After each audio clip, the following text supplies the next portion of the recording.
Bienvenidos a Entrevistas UES, un espacio de diálogo y reflexión. En esta ocasión, analizaremos los nuevos retos de la educación superior desde el punto de vista del Consejo de Educación Superior.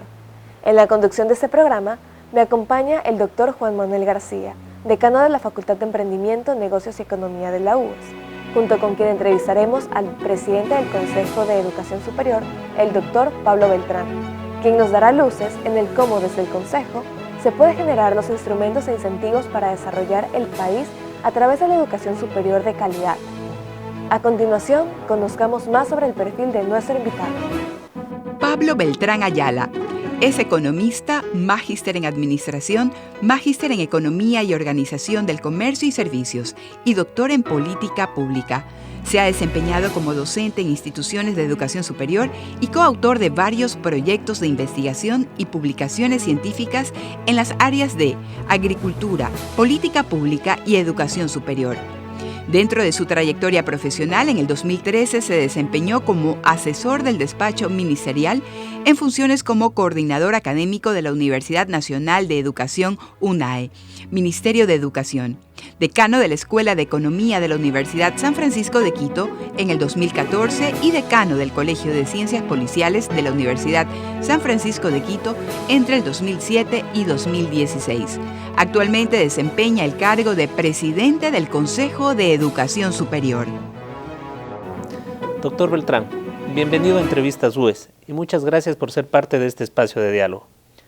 Según la Constitución de la República y la Ley Orgánica de Educación Superior LOES 2018, le corresponde al Consejo de Educación Superior aplicar y generar la legislación reglamentaria e instructivos para poder regular el sistema. Su liderazgo es reconocido en todas las instancias e instituciones del sistema de educación superior. Desde su punto de vista, como presidente del CES, ¿qué es lo que encuentra en el sistema de educación superior ecuatoriano? ¿Qué debe fortalecerse? ¿Qué debe mejorarse? ¿Y cuál es su visión del presente y futuro del mismo? Muchas gracias a todos quienes nos acompañan en este programa. Juan Manuel, voy primeramente a pedirte que me digas, Pablo, esa es la visión que tengo del Consejo de Educación Superior. Un consejo cercano a la gente, un consejo con una horizontalidad con todo el sistema de educación superior, porque así es como deben hacerse las cosas en educación. En educación se construye la política pública a través de las necesidades de las personas, pero con la participación activa de todos los actores, de las universidades, institutos, escuelas politécnicas, conservatorios y con todos los miembros de esa comunidad. Esto me refiero a docentes, directivos y estudiantes. Así es que, respondiendo a tu pregunta, ¿cómo encontré el sistema de educación superior? Lo encontré como yo pensaba que lo iba a encontrar, un sistema robusto, un sistema consolidado, con instituciones serias, responsables, que ahora sí pueden hacer uso de la autonomía responsable, que es un principio consagrado en la Constitución de la República del Ecuador y que debe ser el eje rector de toda la política pública. ¿Cómo encontré el sistema? Un sistema que necesita más libertad, un sistema que pide a gritos menos regulación, un sistema convencido de que puede hacer las cosas y hacer las cosas bien, si es que les permiten los ejes reguladores, si le permiten los organismos que estamos rigiendo el sistema de educación superior, como es el Consejo de Educación Superior. La educación es un derecho fundamental indistintamente de la ideología del gobierno de turno. Es necesario implementar mecanismos para ofrecer e incrementar el acceso y gratuidad de educación básica y la educación superior hasta el tercer nivel. En su análisis, como presidente del Consejo de Estado más importante en la educación superior de nuestro país y como estudioso de lo político, ¿cómo el Estado puede abonar a que el sistema de educación superior sea sostenible, disminuya la inequidad en el acceso y se genere oferta de calidad en la educación superior ecuatoriana? Una aspiración del gobierno actual, que no solamente es el de ahora, sino el de todos los tiempos, y que es una aspiración de todos los pueblos de la humanidad, es la democratización de la educación superior. La educación superior no solamente permite la movilidad social, es decir, que los jóvenes puedan aspirar a un mejor futuro, sino también que el futuro mejor de los jóvenes va a repercutir en un futuro mejor del país. Por lo tanto, a través de la educación superior podemos lograr ese Ecuador que todos y todas anhelamos. Así que hacia allá debería dirigirse la política pública, una política pública que respete al sistema y lo reconozca como un sistema diverso, en donde todos aportan a lograr ese objetivo. Me refiero a instituciones de educación superior, ya sea de naturaleza pública o de naturaleza particular, puesto que ambos tipos de instituciones aportan al mismo objetivo. Ambas están entregando educación de calidad, ambas están entregando educación pertinente, ambas están aportando al desarrollo del país a través de lo que le compete a cada una y concentrándose en las áreas en donde son fuertes. Existen fortalezas en cada una de las instituciones y las instituciones son quienes conocen sus propias fortalezas. Por lo tanto, como eje regulador, nosotros debemos reconocer esas especificidades de cada una de las instituciones y permitirles que en libertad puedan aportar al país con educación superior de calidad, pertinente y acorde a los requerimientos del sector productivo. Es muy interesante el análisis y los planteamientos que he tenido la oportunidad de escucharle, sobre todo porque efectivamente uno de los principios básicos de la administración pública es la eficiencia y el trabajo coordinado entre los actores. Tengo que decirle, también por mi participación cercana en consejos de Estado, que no ha sido muy común, lastimosamente para el Ecuador, que los tres organismos públicos del sistema de educación superior, el Consejo de Educación Superior, la CENACID y el CASES, trabajen con la cercanía que se está viendo en este momento. Ante esa cercanía existente entre estos organismos, y de hecho el CENESID y el Poder Ejecutivo con votación en el CES, es muy interesante el que podamos analizar desde su punto de vista cuáles serían los principales cambios que con el liderazgo que usted está llevando y con el cuerpo colegiado que representa además, esos cambios que se están o se esperan realizar dentro del reglamento del régimen académico. Usted ha mencionado que la libertad es una de las necesidades inmediatas que reclamaba el sistema de educación superior. ¿Cuáles serán estos cambios, los cambios que usted considera más importantes? ¿Cree usted que efectivamente las instituciones de educación superior, universidades, escuelas politécnicas, institutos técnicos y tecnológicos, conservatorios, van a estar de acorde con todos estos cambios? En política pública nosotros partimos de que para que tenga efecto una política debería basarse en la famosa triada. Es decir, de que debería articularse entre la institucionalidad pública, que es quien diseña la política pública, el sector empresarial, que es quien recibe el beneficio de la política pública en educación superior, y el sistema de educación superior, que es quien ejecuta la política pública. Cuando hablamos en la parte, en uno de las aristas que está la institucional pública, ahí se encuentran todos los organismos que rigen la educación superior. Aquí me refiero a CENESID, CASES y CES.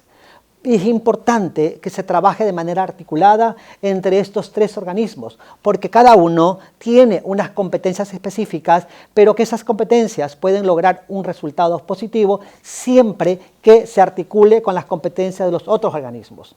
Así, la CENESID, que es la encargada del diseño de la política pública en educación superior, necesita un marco normativo que le permita a esa política pública desarrollarse.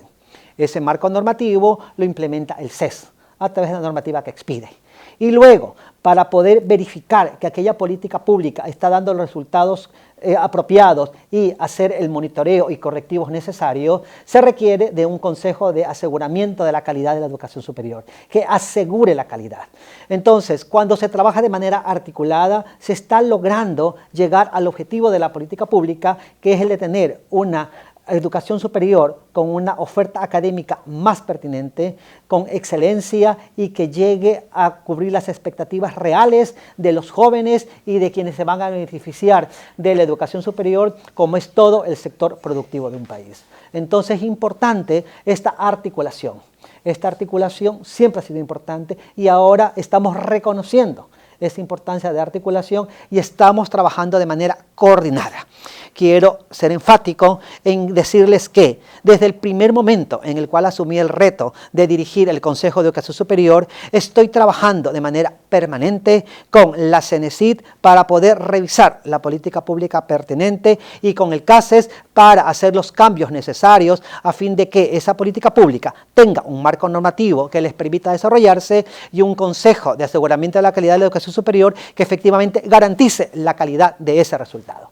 Entonces estamos trabajando de manera articulada. Y en cuanto a tu primera pregunta, Juan Manuel, sobre la eficiencia, sí, efectivamente tenemos recursos limitados. Y esos recursos necesitamos optimizarlos y para ello se requiere eficiencia. Es una eficiencia que estamos nosotros como Consejo de Educación Superior entregando como ejemplo. Nosotros queremos hacer los cambios que sean necesarios para mejorar la eficiencia al interior del CES. Y esa eficiencia también entregarles insumos para que la puedan ejecutar las instituciones de educación superior. Y aquí me voy a referir a una normativa que estamos trabajando, que la planteé a los 5 días de haberme posicionado como presidente del CES, que es un nuevo reglamento de régimen académico, en donde uno de los objetivos de este reglamento es el de permitir a las instituciones de que sean más eficientes, es decir, que puedan hacer los cambios, las modificaciones, las adecuaciones que correspondan en el momento oportuno para poder responder pertinentemente a lo que requiere la sociedad. Estamos reconociendo la autonomía que deben tener todas las instituciones de educación superior, la autonomía responsable, para que en base a esas autonomías tomen decisiones que vayan a repercutir en una mayor oferta académica, en una oferta académica más pertinente y sobre todo que responda a los cambios vertiginosos a los que se enfrenta la sociedad de hoy en día. Tomando en cuenta que la capacidad económica de las instituciones de educación superior será determinante en esa autonomía de decisión, y aquellas que tengan menos recursos tendrán menos capacidad de obtención de herramientas de calidad, ¿qué tanta autonomía se les puede dotar a esas instituciones y cuáles son los límites que a través de la LOES y sus reglamentos deben establecerse para no crear un desequilibrio en la calidad de la educación? ¿Y en qué momento el CES, CASES y CENESID deben regular, intervenir o dejar hacer y pasar para crear un equilibrio? Interesante la pregunta, Xiomara, y yo quiero empezar con una reflexión.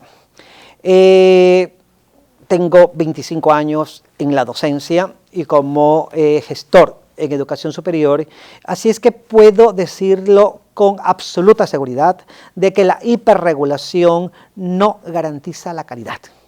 La hiperregulación lo que garantiza es el desvío de recursos a cumplir con esa normativa, recursos que podrían ser utilizados de manera más eficiente en el verdadero objetivo de la calidad en educación superior. Ahora, hablando de la calidad, efectivamente, existe una diferencia en cuanto a los recursos que puede obtener una institución o puede obtener otra institución. Pero eso es una limitante que le enfrentamos todos en la vida, tanto las personas como individuos, como las instituciones, como organizaciones. Entonces, frente a eso, no existe una sola respuesta, sino más bien lo que buscamos desde el CES es que las instituciones tengan la libertad, la autonomía, para poder decidir en dónde utilizan esos recursos escasos para obtener un objetivo de una manera más acelerada y con mayor excelencia. ¿A qué me refiero? En este nuevo reglamento de régimen académico estamos dejando a las CIES la libertad para que puedan decidir qué carreras abrir en qué momento, qué carreras cerrar en qué momento, cuándo ampliar cupos, cuándo limitar cupos, en dónde abrir más sedes, en dónde abrir más extensiones. Es decir, que las CIES conozcan cuáles son estos recursos, estudien el ambiente en donde se van a desarrollar y puedan proponer respuestas pertinentes a una problemática en un momento dado. Entonces, esa es la forma como nosotros podemos decirles a las CIES, tengan confianza de que van a poder trabajar con los recursos que tengan para poder lograr el objetivo de entregar al país profesionales más humanos, profesionales con unas buenas bases de conocimiento y con destrezas para poder responder a las necesidades del sector empresarial. De acuerdo. Pablo, muy interesante y en ese punto permítame hacer un poco de ancla justamente en su respuesta, pese a que había mencionado el concepto de autonomía, y creo que es algo que a los rectores, o a gran parte de los rectores del sistema de educación superior de las IES del país, muchos hemos podido conversar y discutir con ellos sobre el concepto que se estableció o sobre la definición que se estableció tanto en la LOES 2010 como en la LOES reformada de agosto del 2018, en donde se hablaba de autonomía responsable. Y de hecho ha sido algo como que ha sido incómodo para muchos de ellos o que no estaban de acuerdo con esta, que al lado de la palabra autonomía se encuentre la palabra responsable. ¿Cree usted que ese concepto que veo muy fuerte y saludo también, el hecho de generar esa libertad, esa democracia, también es asumir las consecuencias de tomar decisiones en el sistema de educación superior, pero ese concepto de autonomía, desde el punto de vista del cientista político, del docente universitario, debe redefinirse en la nueva LOES, debe cambiarse, debe mantenerse? ¿Cuál es su visión desde ese punto de vista?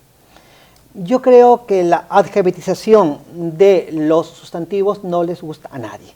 Entonces, el de poner un adjetivo a la autonomía, que es un principio ya consagrado en la Constitución de la República del Ecuador, siempre va a causar cierto tipo de restricciones dentro de quienes hacen educación, que son las autoridades académicas, quienes están al frente de la educación, que son las autoridades académicas. Sin embargo, también es cierto que la Ley Orgánica de Educación Superior deviene de una Constitución de la República, que está aprobada, que está vigente y con el cual todos estamos de acuerdo. Y en esa Constitución de la República del Ecuador se define a la educación superior como un bien público social. ¿Esto qué implicación tiene? De que la educación superior no debe ser tomada únicamente como un bien que va a favorecer a la persona que estudia, sino que a través de la educación superior se beneficia a toda la sociedad. Eso convierte a la educación superior, más allá de si es un bien público, es un bien privado, lo convierte en un bien meritorio. Y creo que todos estamos de acuerdo con eso. Bien meritorio significa de que el Estado debe asegurarse de que sea consumida por las personas en la cantidad correcta, es decir, de que todos tengan acceso a la educación superior. Por lo tanto, cuando las IES están emprendiendo este ejercicio de la autonomía para poder cumplir con el fin de la educación superior, que es el de convertirse en un bien de acceso para todos, deberían ejercer esta autonomía de manera responsable. Así es que yo creo que eso no debería preocuparles a las instituciones hoy en día, porque yo estoy seguro y yo confío en que todas las instituciones de educación superior están haciendo un trabajo responsable. Están haciendo un trabajo comprometido con el sistema de educación superior y sobre todo con la sociedad ecuatoriana.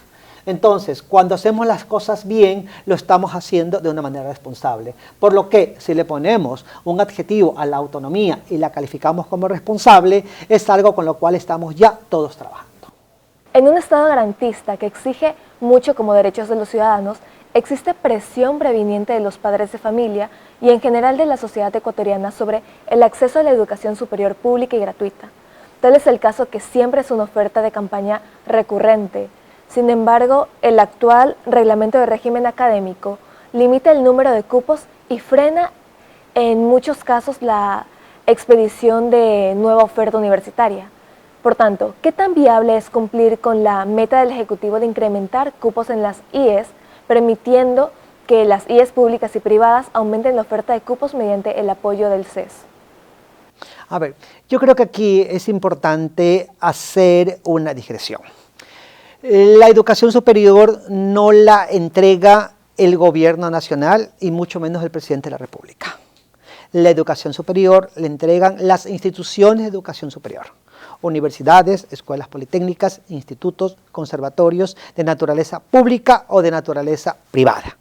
Entonces, todos juntos tenemos que cumplir con ese reclamo, con esa demanda que lo hace la sociedad más allá de una campaña política. Y es la demanda por mayor oferta académica, para lograr la verdadera democratización de la educación superior. Entonces, hacia allá debemos apuntar, pero como sistema, no como gobierno ni como presidente de la República, sino como sistema de educación superior. El gobierno hace su parte a través de la CENESID, generando política pública que permita a las instituciones de educación superior públicas incrementar la oferta académica, incrementar el número de cupos. Asimismo, hace su papel de política pública permitiendo pidiendo a las instituciones particulares que también oferten más cupos con igualdad de oportunidades. Por lo tanto, aquí tenemos varios principios, que es la universalización de la educación superior, lo que es la gratuidad en la educación superior, lo que es el acceso a la educación superior y lo que es el financiamiento de la educación superior. Por lo tanto, hay que conjugar todos esos valores para poder lograr un resultado que favorezca a la sociedad. ¿A dónde quiero llegar? A que el gobierno no lo pueda hacer solo. Requiere de la participación de las instituciones de educación superior particulares y sobre todo de un organismo como el Consejo de Educación Superior para que permita a través de un marco normativo correcto, apropiado, que las instituciones puedan aportar a ese objetivo. ¿Cómo? Es lo que estamos haciendo en este momento, haciendo una revisión de la normativa interior del CES, que el CES pide como reglamento de régimen académico, para que las instituciones puedan adaptarse de una manera ágil a los cambios que tiene una sociedad. Es decir, que una universidad pública pueda incrementar sus cupos en las áreas en las cuales considere que puede incrementar porque hay mayor demanda, disminuir en aquellas que las personas ya no necesitan tantos cupos, aumentar el número de paralelos cuando lo consideren pertinente o cuando el mercado o la sociedad así se los exija, y lo mismo puedan hacer las instituciones particulares. Por lo tanto, Xiomara, para responder a tu pregunta de manera concreta, ¿cómo llegamos a esa universalización de la educación superior confiando en el sistema de educación superior y dándole las herramientas para que puedan trabajar en libertad, atendiendo a las necesidades de los estudiantes? ¿Existe la posibilidad de que al momento de aumentarse los cupos la calidad de la educación se reduzca? Y tomando en cuenta que mencionó al Consejo de la Calidad de la Educación, ¿podría esta instancia llegar a ser una traba administrativa? No, no necesariamente, porque lo que estamos haciendo es dejando que las mismas IES en su autonomía puedan decidir qué cupos van a incrementar en qué carreras o en qué lugares geográficos donde están ubicadas las sedes de extensiones, o de pronto si quieren crear más sedes de extensiones. Eso le dejamos a las mismas IES que lo decidieran. Por lo tanto, cuando ya ellos hacen uso de su autonomía responsable, van también a preocuparse por la calidad de la educación que están ofertando. ¿Por qué? Porque no estamos trabajando solos, estamos trabajando conjuntamente con el Consejo de Aseguramiento de la Calidad de la Educación Superior, CASES. Con Wendy, la presidenta del CASES, y con el cuerpo colegiado que ella representa, estamos coordinando acciones para que se asegure la calidad a través de mecanismos, de procedimientos que sean apropiados, es decir, que estén acordes con la realidad. Porque la realidad de cada institución es diferente, el sistema es diverso. No podemos medir la calidad de una carrera en artes escénicas al igual que lo que se mide la calidad de una carrera de ingeniería química. Entonces, existen dominios que tiene cada una de las instituciones, existen dominios que tienen cada una de las carreras y facultades, y estos dominios deben estar considerados en el momento en el cual se hacen reglamentos, se hacen procedimientos para asegurar la calidad. Perfecto.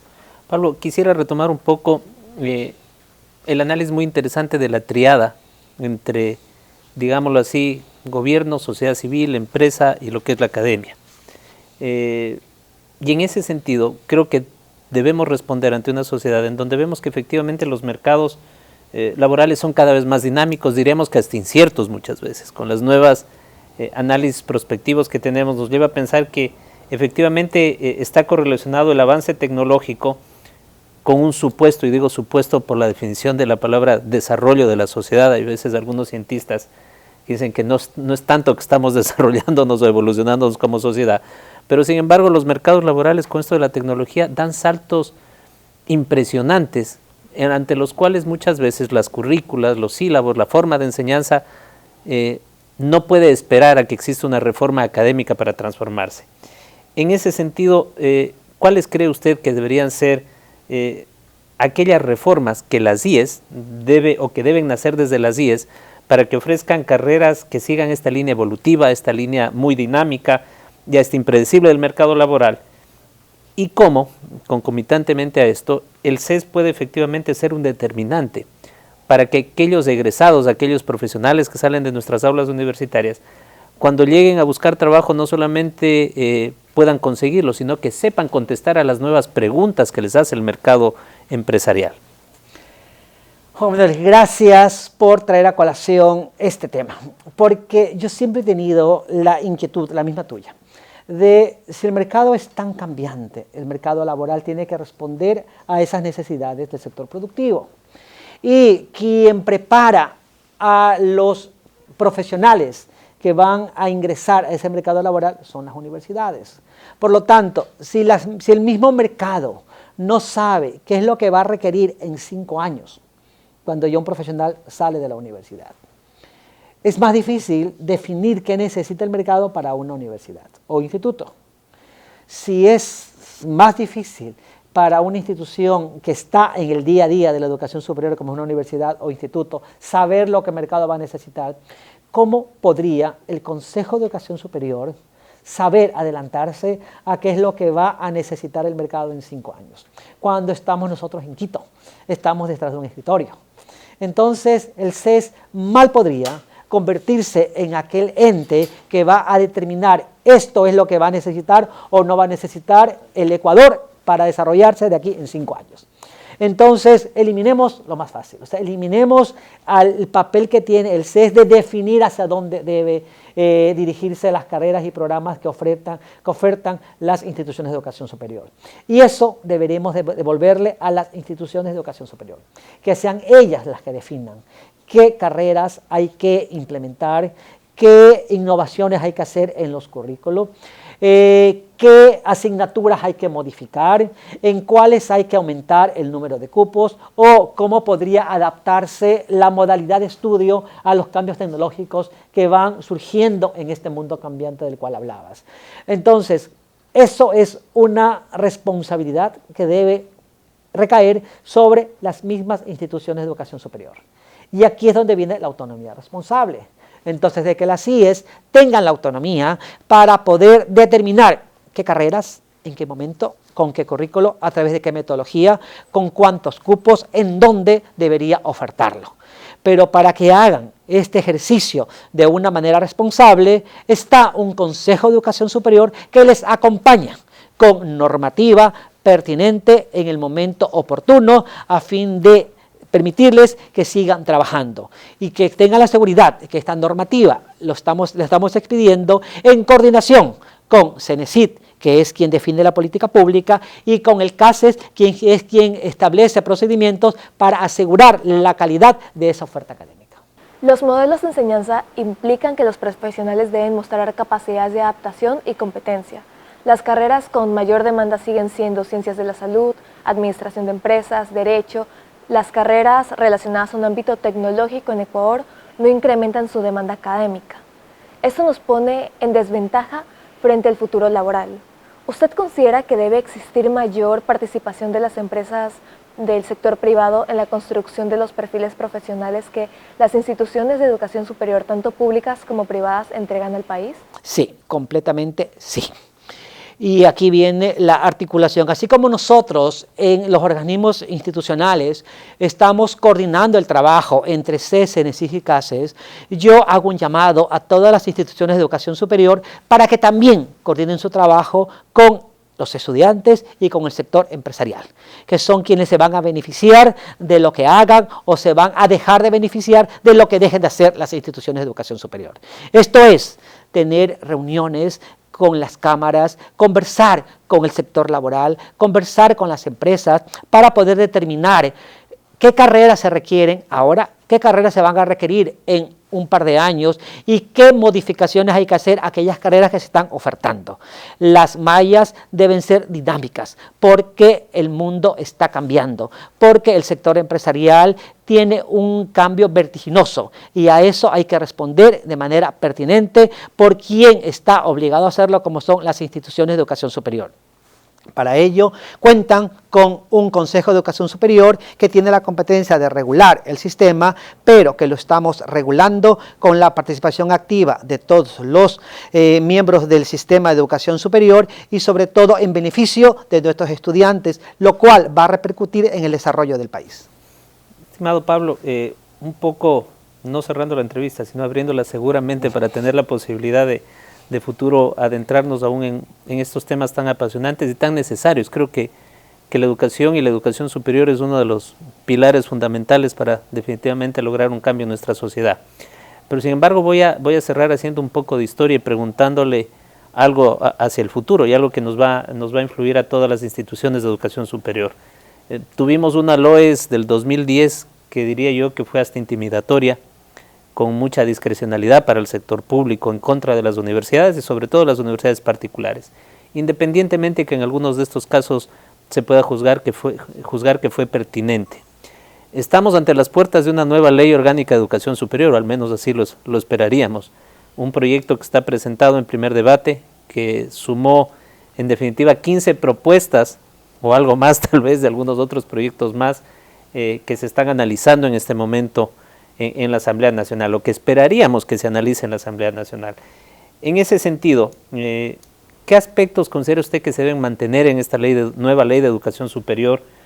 ¿Cuáles cambiar? ¿Qué aristas? Porque me pareció brillante, y se lo digo con conocimiento de causa. Desde el año 98 participé como delegado en el CONUEP, y es por primera vez que veo a un presidente de un Consejo de Educación Superior que manifiesta y que dice que es la empresa privada la que debe entrar también a ser copartícipe de la responsabilidad de generar una nueva malla. Y eso no consta directamente en los reglamentos o en los instructivos, no se diga en la ley que tal vez no debe ir. ¿Cuál es usted su pensamiento? ¿Qué deberá incluir esta nueva LOES? ¿En dónde va a poder influir en algo los organismos públicos del sistema de educación superior? Y hacia dónde quisiera Pablo Beltrán, el presidente del CES y el cientista político, de hacia dónde debe ir esa nueva ley. La Ley Orgánica de Educación Superior efectivamente está siendo revisada, fue aprobada ya en primer debate, esperemos que en segundo debate se haga el análisis completo de la ley para poder generar un marco legal que permita avanzar al sistema de educación superior. ¿Qué cambios considero yo que deberían hacerse en esa ley? Yo creo que debería darse mayor énfasis en reconocer la diversidad del sistema de educación superior. El sistema de educación superior está compuesto por universidades, escuelas politécnicas, institutos tecnológicos, conservatorios de naturaleza pública y de naturaleza privada. Por lo tanto, la ley debería reconocer esa diversidad y ser amplia como para que cada una de esas instituciones pueda trabajar en base a su propia naturaleza, en base a sus propios dominios y fortalezas para aportar desde su ámbito al desarrollo del país. Todos aportamos al desarrollo del país. Por lo tanto, la ley debería recoger las especificidades de cada uno de esos miembros del sistema de educación superior. Así que yo creo que eso es lo principal. Lo otro que debería esta ley recoger es estas alianzas, a lo cual debería darse mayor agilidad para poder formar estas alianzas con el sector productivo, alianzas con instituciones extranjeras, porque es importante la internacionalización. Entonces tenemos que propender a eso. Y lo otro, dejarle a las IES mayor autonomía para que puedan, en base a ese principio constitucional, trabajar en libertad y aportar al desarrollo y permitir que los jóvenes que estudian puedan ser copartícipes de ese Ecuador en el cual todos y todas anhelamos vivir. Muchísimas gracias, doctor Pablo Beltrán. Muchas gracias. Quería hacer un último, si me permiten el espacio, un último llamado a las instituciones de educación superior y todos quienes la conforman, directivos, docentes, pero sobre todo estudiantes, que son nuestra razón de ser, que tengan confianza en los que estamos al frente del sistema de educación superior. Estamos trabajando con ustedes y para ustedes.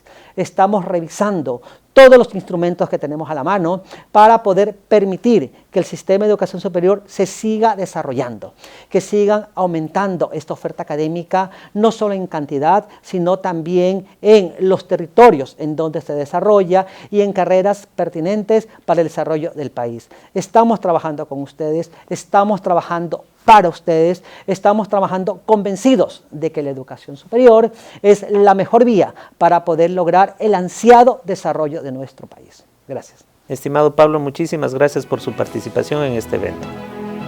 El sistema de educación superior en el Ecuador enfrentará dentro de poco los cambios en la Ley Orgánica de Educación Superior, el nuevo reglamento de régimen académico y los instructivos necesarios para generar mayores cambios y sobre todo libertad en la administración educativa de nuestro país. Xiomara, por favor, tus conclusiones. Gracias, doctor García.